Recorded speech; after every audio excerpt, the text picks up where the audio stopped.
Hi, I'm Mary, a librarian turned book reviewer with a focus on stories written for kids, tweens, and teens.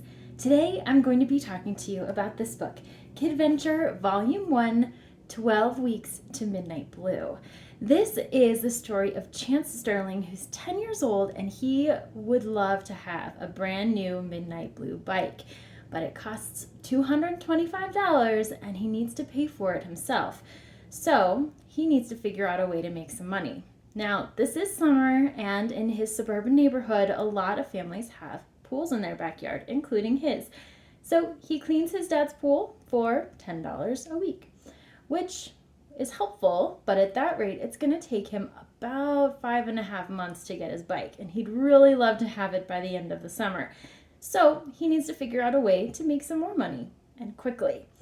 So he learns from his dad some business strategies to increase his sales, find more customers, and earn his bike in his time frame that he'd like.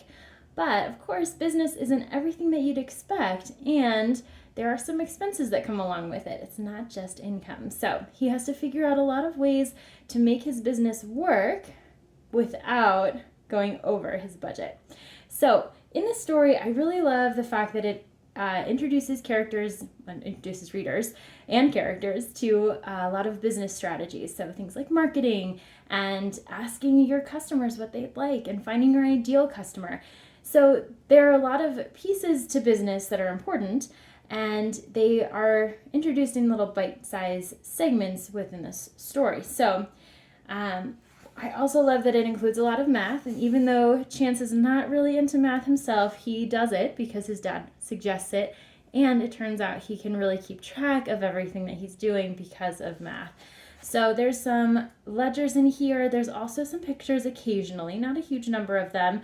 It's mostly a lot of math, but as you can see, business is math. So if you're good at math, you can make money in business. One of the other nice things is that at the end of each chapter, there are extension questions. So for students or children who are reading about this, learning about business, there are just some critical thinking questions. What would you do in this situation? How would you make this better?